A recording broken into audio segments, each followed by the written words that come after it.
తాజాగా కోర్టు నుంచి అయితే అవినాష్ రెడ్డికి అలాగే శివశంకర్ రెడ్డి వీరిద్దరికీ కూడా నోటీసులు అయితే జారీ చేయడం జరిగింది. ప్రస్తుతం కేసు విచారణ అయితే సుప్రీంకోర్టులో ఉంది.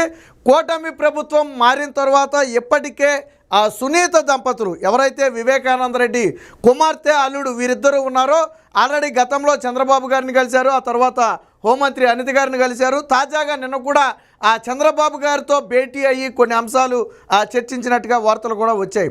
అయితే అసలు విషయం ఏంటంటే సునీత అవినాష్ రెడ్డి బెయిల్ రద్దు చేయాలి, ఆయన ప్రస్తుతం బెయిల్ మీద తిరుగుతున్నాడు. ఇదే సందర్భంలో శివశంకర్ రెడ్డి అతని బెయిల్ కూడా రద్దు చేయాలని చెప్పి సుప్రీంకోర్టులో ఒక పిటిషన్ అయితే వేయటం జరిగింది. దానికి సునీత చెప్పే కారణం ఏంటంటే వీళ్ళు బెయిల్ మీద బయట ఉంటే కేసు విచారణ అనేది ముందుకు సాగదు, వీళ్ళే ప్రధాన దోషులుగా ఉన్నారు కాబట్టి బయట వ్యక్తుల్ని ప్రభావితం చేసి కేసుని అడ్డుకునే అవకాశం ఉంటుందని చెప్పి సుప్రీంకోర్టులో అయితే చెప్పడం జరిగింది. సో ఇదే సమయంలో మరి గతంలో సిబిఐ అధికారి అయినటువంటి రామ్ సింగ్ మీద అలాగే సునీత మీద, సునీత భర్త మీద కూడా ఏపీ పోలీసులు కేసులు నమోదు చేశారు. గతంలో మీకు తెలుసు ఎవరైతే ఇందులో దోషులుగా ఉన్నారో వారి చేతే వీరి మీద కంప్లైంట్ ఇప్పించి కేసులు నమోదు చేశారు. ఆల్రెడీ గతంలో రామ్ సింగ్ని ఏపీలో విచారణ చేయకుండా ఎంత అడ్డుకున్నారో మనందరికీ తెలిసిన విషయమే.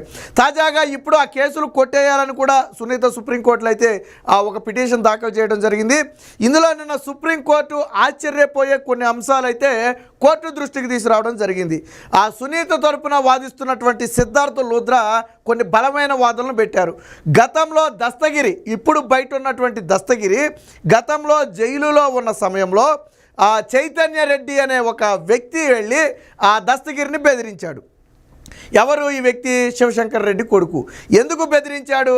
నువ్వు మా మాట విను, నువ్వు సునీత పక్కనున్నా లేదా వివేక హత్య కేసులో మమ్మల్ని ఇరికించాలని ప్రయత్నం చేసినా నీకు ప్రమాదం జరుగుతుంది, బయట నీ భార్య బిడ్డలు ఉన్నారు వాడికి ప్రమాదం జరుగుతుందని బహిరంగంగానే బెదిరించారు. ఈ విషయం ఆల్రెడీ ఇప్పటికే దస్తగిరి కింది సిబిఐ కోర్టుల్లో వాంగ్మూలం కూడా ఇవ్వడం జరిగింది. ఆల్రెడీ కింది సిబిఐ కోర్టు కూడా దానికి సంబంధించిన సీసీటీవీ ఫుటేజ్తో పాటు ఈ వివరాలన్నీ కూడా సమర్పించాలని చెప్పి ఆల్రెడీ గతంలోనే ఆదేశించడం జరిగింది. ఇప్పుడు తాజాగా ఇదే అంశాన్ని సుప్రీంకోర్టు దృష్టికి కూడా సిద్ధార్థ లూథ్రా తీసుకురావడం జరిగింది. కోర్టు ఆశ్చర్యపోయింది. అయితే కోర్టు ప్రశ్న కూడా అడిగింది, అసలు డాక్టర్ లోనికి ఎలాగ వెళ్ళాడు అంటే మెడికల్ క్యాంపు పేరుతో వెళ్ళాడు. అంటే లోన ఖైదీలకు మెడికల్ క్యాంపు నిర్వహిస్తున్నట్టుగా ఒక క్యాంపు నిర్వహించి అందులోకి చైతన్య రెడ్డిని డాక్టర్గా పంపారు. అంటే అనుమానం రాకుండా, భవిష్యత్తులో ఏం జరిగినా అనుమానం రాకుండా వీళ్ళు చేసినటువంటి ప్లాన్ ఇది. అయితే కోర్టు ఇంకో ప్రశ్న కూడా అడిగింది, అసలు ఈ చైతన్య రెడ్డి అనే వ్యక్తి తరచుగా అక్కడ ఏమైనా మెడికల్ క్యాంపులు నిర్వహిస్తారని చెప్పి కోర్టు కూడా ప్రశ్నించింది. నిర్వహించరు, కేవలం దస్తగిరిని కలవటం కోసం వీరు ఏర్పాటు చేసినటువంటిదే ఈ మెడికల్ క్యాంపు, అంతే తప్ప చైతన్య రెడ్డి గతంలో వెళ్ళలా. దస్తగిరి ఇంకోటి కూడా చెప్పాడు, ఏ బ్యారక్ దగ్గరికి అయితే తనతో వచ్చి చైతన్య రెడ్డి మాట్లాడాడు అక్కడ ఉన్నటువంటి సీసీటీవీ ఫుటేజ్ కూడా బయటికి తీయమని అడిగాడు. ఒకవేళ నిజంగా చైతన్య రెడ్డి వైద్యం కోసమే వెళ్ళుండుంటే దస్తగిరి దగ్గరికి వెళ్ళి మాట్లాడాల్సిన అవసరం లేదు. దస్తగిరి దగ్గరికి వెళ్ళి మాట్లాడాడు అంటే బెదిరించినట్టు అర్థమైపోతుంది. సో ఇది నిన్న సుప్రీంకోర్టు దృష్టిలో పెట్టిన తర్వాత సుప్రీంకోర్టుకు కూడా విషయం అర్థమైంది. దీంతో అటు ప్రతివాదులుగా ఉన్నటువంటి సిబిఐతో పాటు దస్తగిరితో పాటు వీళ్ళకు కూడా అవినాష్ రెడ్డి, శివశంకర్ రెడ్డిలకు కూడా నోటీసులు అయితే జారీ చేయడం జరిగింది. దీనికి కొంత గడువు కూడా ఇవ్వడం జరిగింది. విషయం ఏంటంటే నిన్న ప్రతివాదిగా రాష్ట్ర ప్రభుత్వాన్ని చేర్చడం. గతంలో రాష్ట్ర ప్రభుత్వం అనేది ఈ కేసులో యాంటీగా ఉండేది, సిబిఐకి యాంటీగా పనిచేసేది జగన్మోహన్ రెడ్డి హయాంలో. కానీ ఇప్పుడు కూటమి ప్రభుత్వం వచ్చిన తర్వాత కూటమి ప్రభుత్వం కూడా వివేక హత్య కేసులో దోషులకు శిక్ష పడాలి అనే బలమైన సంకల్పంతోనే ఉంది. కాబట్టి ఇప్పుడు రాష్ట్ర ప్రభుత్వానికి కూడా ప్రతివాదిగా చేర్చాలని చెప్పి ఎవరైతే సునీత తరపు లాయర్ సిద్ధార్థ లూథ్రా కోరగా దానికి కోర్టు కూడా అంగీకరించింది. రాష్ట్ర ప్రభుత్వాన్ని ప్రతివాదిగా చేర్చి వారి వాదనలు కూడా వినడానికి, రాష్ట్ర ప్రభుత్వం వాదనలు వినడానికి కోర్టు అంగీకరించింది. కానీ దీన్ని అవినాష్ రెడ్డి తరపు లాయరు అడ్డుకునే ప్రయత్నం చేశాడు. గతంలో వీళ్ళే కేసు వేరే రాష్ట్రానికి బదిలీ చేయాలన్నారు, ఇప్పుడు అదే రాష్ట్ర ప్రభుత్వాన్ని ప్రతివాదిగా చేర్చమంటున్నారు.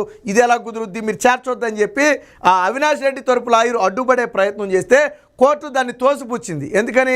కోర్టుకు విషయం తెలుసు, గతంలో రాష్ట్రంలో అధికారంలో ఉంది జగన్మోహన్ రెడ్డి, చంపిన వ్యక్తి జగన్మోహన్ రెడ్డికి సోదరుడని ఆయనే చెప్పుకున్నాడు. ఆ విషయం ఆల్రెడీ కోర్టులో కూడా సునీత గతంలోనే చెప్పింది. ముఖ్యమంత్రి స్థాయిలో జగన్మోహన్ రెడ్డి కేసును అడ్డుకుంటున్నాడని బహిరంగంగానే చెప్పింది. సో కాబట్టి ఆ రోజు కేసుని పక్క రాష్ట్రానికి బదిలీ చేయాలన్నారు. కానీ ఈరోజు జగన్మోహన్ రెడ్డి ముఖ్యమంత్రి కాదు, కూటమి ప్రభుత్వం ముఖ్యమంత్రి, చంద్రబాబు గారు ముఖ్యమంత్రి. సో వీళ్ళకి దీని మీద ప్రత్యేక ఇంట్రెస్ట్ ఏమీ లేదు. ఈ కేసును మాఫీ చేయాలనో లేదా తప్పుదారి పట్టించాలనో కూటమి ప్రభుత్వానికి ఇంట్రెస్ట్ లేదు, అసలు కూటమి ప్రభుత్వానికి అవసరం కూడా లేదు. ఈ విషయం గమనించినటువంటి సుప్రీంకోర్టు ఏం చేసింది, ప్రతివాదిగా చేర్చకూడదు అని అవినాష్ రెడ్డి తరపు లాయర్ చేసినటువంటి వాదనలను కొట్టిపడేసి మేము చేర్చుతున్నట్టుగా ప్రకటించడంతో పాటు రాష్ట్ర ప్రభుత్వానికి కూడా ఒక నోటీస్ జారీ చేసింది. ఎందుకంటే ప్రతివాదిగా రాష్ట్ర ప్రభుత్వం చేరిన సమయంలో ఖచ్చితంగా రాష్ట్ర ప్రభుత్వం నుంచి కూడా వెళ్ళి సమాధానం వేయాలి. దీంతోపాటు ఎప్పటికే రాష్ట్ర ప్రభుత్వం తరపున ఎవరైతే గతంలో పోలీసు అధికారులు రామ్ సింగ్ మీద, సునీత భర్త మీద కేసులు నమోదు చేశారో దానికి సంబంధించిన వివరాలను కూడా తీసుకోవాలని చెప్పి గతంలో హోంమంత్రిగా ఉన్నటువంటి అనితను కూడా సునీత వెళ్ళి కలిసి కోరటం జరిగింది. ఎందుకంటే అప్పుడు రాష్ట్ర ప్రభుత్వ పోలీసులు కక్షగట్టి వాళ్ళ మీద కేసులు పెట్టారు. సో ఇప్పుడు ప్రభుత్వం మారింది కాబట్టి దీని మీద విచారణ చేసి ఆ రోజు నా మీద కానీ నా భర్త మీద కానీ సిబిఐ అధికారి రామ్ సింగ్ మీద కానీ అసలు కేసులు పెట్టడానికి రీజన్ ఏంటి, ఎవరు పెట్టించారు, ఎవరు పెట్టమంటే పెట్టారు.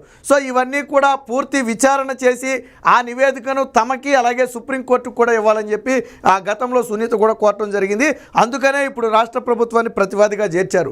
రేపొద్దున ఈ కేసులకు సంబంధించి నిజమా అబద్ధమా అనేది రాష్ట్ర ప్రభుత్వం ఇచ్చే వివరణ మీద సుప్రీంకోర్టు తీర్పులు కూడా ఆధారపడి ఉంటాయి. సో దీనికి సంబంధించిన వార్త కూడా అయితే ఒకటి వచ్చింది, ఒకసారి చూద్దాం.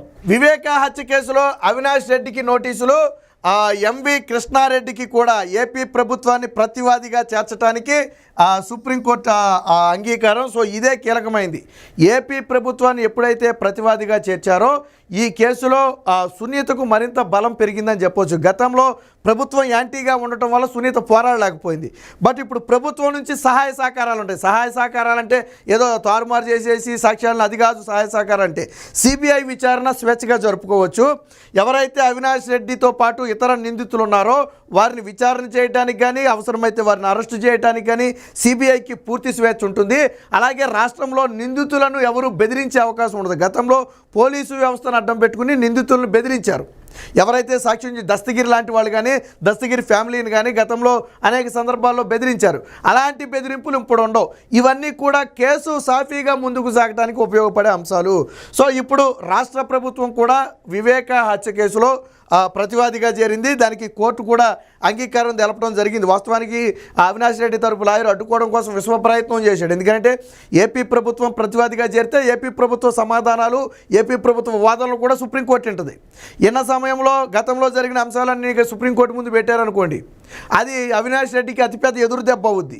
పోలీసులను ఎలా బెదిరించారు, పోలీసులను ఎలా వాడుకున్నారు, ఎక్కడ దొంగ సాక్ష్యాలు పుట్టించారు, ఇవన్నీ రేపు బయటకు వస్తే అవన్నీ అవినాష్ రెడ్డికి ఎదురు దెబ్బ. కాబట్టి ప్రతివాదిగా చేర్చకూడదని ప్రయత్నం చేశారు. బట్ అట్లయితే కోర్టు ముందు సాగలేదు. మాజీ మంత్రి వివేకానంద రెడ్డి హత్య కేసులో నిందితులుగా ఉన్న ఎంపీ అవినాష్ రెడ్డి, శివశంకర్ రెడ్డిల బెయిల్ రద్దు చేయాలని కోరుతూ వివేక కుమార్తె సునీత దాఖలు చేసిన కేసులో అవినాష్ రెడ్డికి అలాగే ఆ కేసును పరిశీలిస్తున్నటువంటి సిబిఐకి అప్రూవర్గా మారినటువంటి దస్తగిరికి, ఈ ముగ్గురికి కూడా అయితే నోటీసులు జారీ చేసింది. ఇందులో శివశంకర్ రెడ్డి కుమారుడు చైతన్య రెడ్డి, ఆల్రెడీ మనం ఇందా చెప్పాం కదా డాక్టర్ లాగా జైల్లోకి వెళ్ళి బెదిరించాడని. ఆ వ్యక్తి ఎవరయ్యా అంటే శివశంకర్ రెడ్డికి సొంతగా కొడుకు, థర్డ్ పార్టీ నుంచి వచ్చిన వ్యక్తి ఏం కాదు. ఆల్రెడీ వివేక హత్య కేసులో కీలక నిందితుల్లో ఒకటిగా ఉన్నటువంటి శివశంకర్ రెడ్డి కొడుకే ఈ చైతన్య రెడ్డి. సో ఆయన స్వతహాగా డాక్టర్ కావటం వల్ల దాన్ని అడ్డం పెట్టుకుని అప్పుడు దస్తగిరిని బెదిరించడానికి మెడికల్ క్యాంప్ డ్రామా ఆడారు.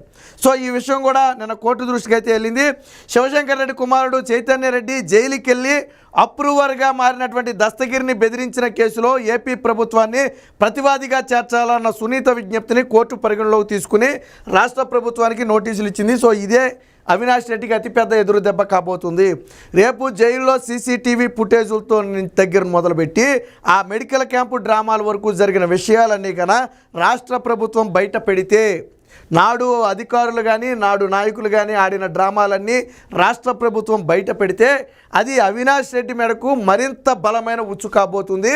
ముఖ్యంగా శివశంకర్ రెడ్డికి కూడా ప్రమాదం కాబోతుంది. ఈ విషయాల్లో పరిగణలోకి తీసుకోవాలని సునీత కోరిన వెంటనే ఆ కోర్టు కూడా అందుకు అంగీకరించింది. ఇక ఇదే సమయంలో వివేక మాజీ పిఏ ఎంవి కృష్ణారెడ్డి తమపై దాఖలు చేసిన ప్రైవేటు కేసును కొట్టివేయాలని చెప్పి కోరుతూ నర్రెడ్డి రాజశేఖర్ రెడ్డి దంపతులు అలాగే సిబిఐ అధికారి రామ్ సింగ్ వాస్తవానికి వివేకానంద రెడ్డికి పిఏ అయినటువంటి కృష్ణారెడ్డి చేత అటు కూతురైనటువంటి సునీత, అల్లుడైనటువంటి రాజశేఖర్తో పాటు రామ్ సింగ్ నాడు సిబిఐ ఎంక్వైరీని డీల్ చేస్తున్నటువంటి రామ్ సింగ్ వీళ్ళ ముగ్గురు మీద ఈ పిఏ చేత కేసు పెట్టించారు. వివేకానందరెడ్డి పిఏ చేత వాళ్ళు వచ్చారు, నన్ను బెదిరించారు, నన్ను దొంగ సాక్ష్యాలు చెప్పమన్నారు, నన్ను సాక్ష్యాలు తారుమారు చేసి చెప్పమన్నారని నన్ను బెదిరించారు అని చెప్పి వాళ్ళ మీద కేసులు పెట్టడం జరిగింది. సో ఇప్పుడు ఆ కేసులు కూడా పూర్తిగా కొట్టివేయాలని చెప్పి వాళ్ళైతే చెప్పడం జరిగింది. ఈ నేపథ్యంలోనే పిఏ కృష్ణారెడ్డితో పాటు ఏపీ ప్రభుత్వానికి కూడా నోటీసులు అయితే ఇవ్వడం జరిగింది. దీనికి సంబంధించిన మరొక వార్త కూడా ఉంది, ఒకసారి అందులో చూద్దాం. ఒకసారి ఇదిగో, జైల్లో వైద్య శిబిరం నిర్వహించేందుకు ప్రైవేటు డాక్టర్ను లోపలికి వెళ్ళి అప్రూవర్ను బెదిరించడం ఆశ్చర్యం కలిగిస్తుందని చెప్పారు. సిబిఐ జస్టిస్ సంజయ్ ఖన్నా జోక్యం చేసుకుంటూ ఆయన తరచూ జైలును సందర్శించే డాక్టరా అని ప్రశ్నించారు. అందుకు సిద్ధార్థ లుద్రా కాదని బదులిచ్చారు. ఈ వాదనలను పరిగణలోకి తీసుకున్న చీఫ్ జస్టిస్ ఈ కేసులోనూ ప్రతివాదులుగా ఉన్న అవినాష్ రెడ్డి, సిబిఐ దస్తగిర్లకైతే నోటీసులు జారీ చేయడం జరిగింది. ఇదే సమయంలో పరిగణలోకి తీసుకోవద్దని శివశంకర్ రెడ్డి తరపు న్యాయవాది రంజిత్ కుమార్ అభ్యంతరం తెలిపాడు. దేనికి? రాష్ట్ర ప్రభుత్వాన్ని ప్రతివాదిగా చేర్చడానికి. దానికి కోర్టు ఏం చెప్పాడు చూడండి. నాడు వేరే రాష్ట్రానికి కేసు బదిలీ చేయాలని కోరిన పిటిషనర్ ఇప్పుడు మళ్ళీ రాష్ట్రాన్ని ప్రతివాదిగా చేర్చాలని కోరుతున్నారని చెప్పి ఆయన చెప్పడం జరిగింది. అయితే ఈ వాదనలన్నింటినీ కూడా సుప్రీంకోర్టు తోచిపుచ్చింది. అంటే ఒక రకంగా అవినాష్ రెడ్డికున్న దారులన్నీ ముగిసిపోయాయి. ఒకటి, అటు రాష్ట్ర ప్రభుత్వాన్ని ఎప్పుడైతే ఇందులో చేర్చారో అది అవినాష్ రెడ్డికి అతిపెద్ద ఎదురు దెబ్బ. రెండోది, ఇందులో గన చైతన్య రెడ్డి దస్తగిరిని బెదిరించినట్టుగా బయటపడితే అది కూడా అవినాష్ రెడ్డి మెడకు చుట్టుకుంటుంది, లేదా శివశంకర్ రెడ్డి మెడకు చుట్టుకుంటుంది.